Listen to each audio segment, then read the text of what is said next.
Assalamualaikum warahmatullahi wabarakatuh. Anak-anakku semuanya, bagaimana kabarnya? Tentunya kalian sehat semuanya.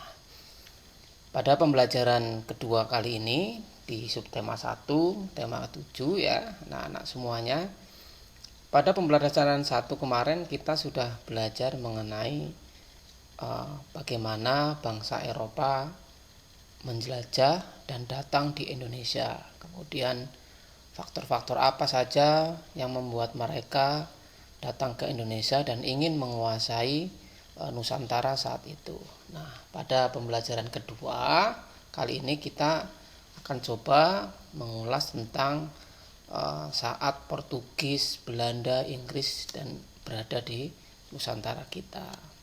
Oke, anak-anak semuanya, siapkan catatan kecil kalian supaya keterangan yang Pak Guru sampaikan bisa menjadi catatan kalian. Anak-anak semuanya, yang pertama kita coba akan ulas kaitannya dengan pemerintahan kolonial Inggris.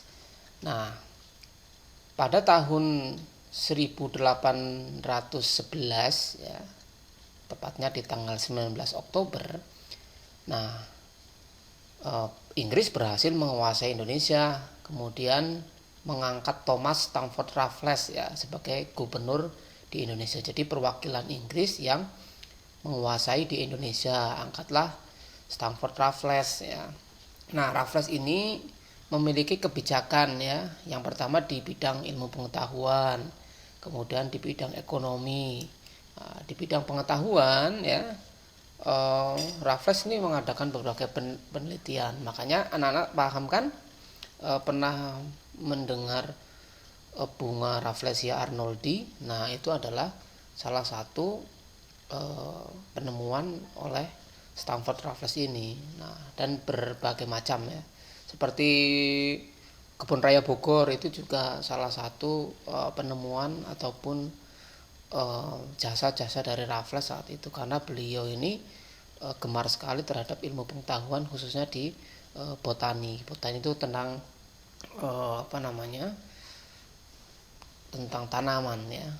Seperti halnya eceng gondok. Eceng gondok itu awal mulanya kan tanaman dari Brasil, kemudian dibawa oleh Raffles ke Indonesia. Nah, anak-anak, Raffles ini mengundang ahli pengetahuan ya dari luar negeri untuk penelitian di Indonesia, karena Indonesia sangat kaya. Raffles bersama Arnoldi ya menemukan bunga raksasa, makanya disebut dengan Rafflesia arnoldi. Kemudian Raffles ini menulis sebuah buku yang fenomenal, bukunya History of Java, di mana beliau merintis pembangunan kebun raya Bogor. Oke, kebijakan di bidang ekonomi, Raffles menghapus kontingenten, yaitu diganti dengan sistem sewa tanah. Jadi kontingenten itu kayak semacam tanam paksa ya, kemudian diganti dengan sistem sewa, tetapi nanti hasil buminya harus dijual ke mereka.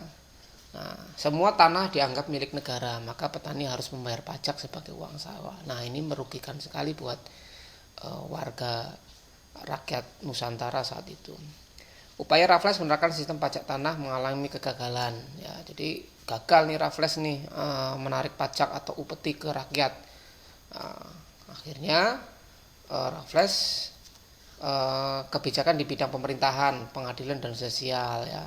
Pulau Jawa dibagi menjadi 16 karsidenan ya, termasuk Jogja, Surakarta ya, Banyumas ya, karsidenan ya. Karsidenan Banyumas terdiri dari Barling, Mas, Cakep lah, Banjar, Purbalingga, Banyumas, Kebumen ya, Cilacap ya. Itu adalah peninggalan dari masa-masa dulu itu yang membagi karsidenan ya.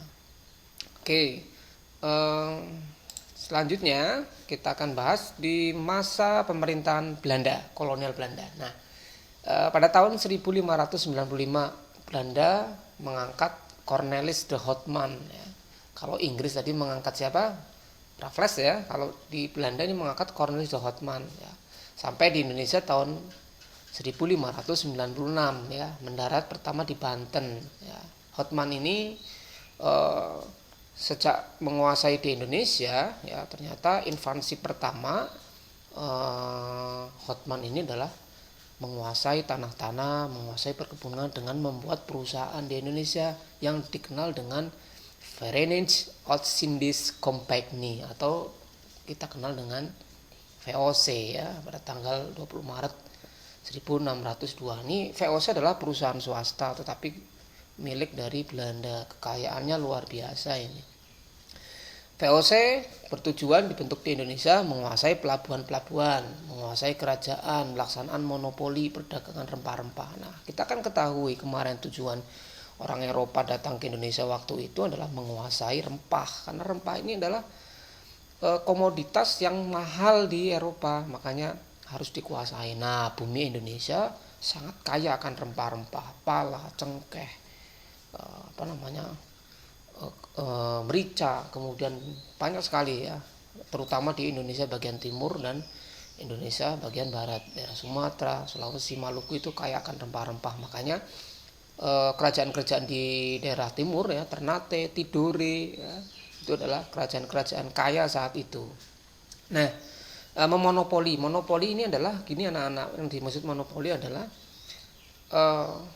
pedagang menguasai semaunya, harganya ya diatur oleh dia sendiri. Jadi dia beli hasil rempah orang Indonesia, harganya diatur oleh VOC, jadi rugi buat rakyat kita. Sama halnya dengan memeras secara ekonomi. Nah, kemudian pengalihan kekuasaan VOC kepada kerajaan Belanda. Abad ke-18 VOC mulai merosot ya. Karena banyak VOC yang pegawainya melakukan korupsi, kemudian kekuasaan VOC sangat luas karena Nusantara itu sangat luas ya. Bayangkan dari Sabang sampai Merauke saat itu adalah dikuasai oleh VOC. Oke. Faktor eksternal yang menyebabkan VOC merosot ya. Revolusi Prancis ya di bawah Napoleon Bonaparte. Kemudian adanya peperangan yang menyedot pembiayaan yang sangat mahal ya. Daendels ya. Herman W. Daendels menerima kekuasaan dari Belanda untuk mempertahankan Pulau Jawa. Nah, anak-anak pernah lewat jalur selatan Pulau Jawa yang menghubungkan dari Yogyakarta sampai ke Kebumen. Itu adalah Jalan Daendels. Kenapa dinamai Daendels? Karena itu adalah salah satu peninggalan jalan yang dibangun oleh Daendels dengan cara kerja paksa ya, kerja rodi ke rakyat kita. Nah, tidak hanya itu ya. Di Pulau Jawa ada Pantura dan sebagainya, itu juga peninggalan dari Daendels.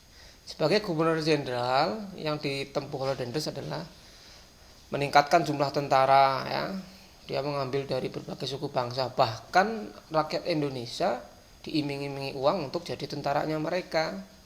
Kemudian membangun banyak pabrik, membangun pangkalan armada ya di Anyer, kemudian membangun jalan raya Anyer Panarukan ya, yang kita kenal sekarang adalah Pantura ya, jalur pantai utara Jawa, membangun benteng-benteng ya. Itu adalah peninggalan-peninggalan dari Daendels ya. Nah, anak-anak semuanya tetapi membangun tetapi kerja rodi ya, memaksa tenaganya adalah rakyat Nusantara saat itu. Oke anak-anak, ini adalah soal yang Pak Guru sudah bagikan. Nah, sekarang setelah kita belajar mengenai sejarah ya di IPS, coba kita sekarang belajar mengenai wujud benda. Nah, benda di sekitar kita ya, ada berbagai macam ya.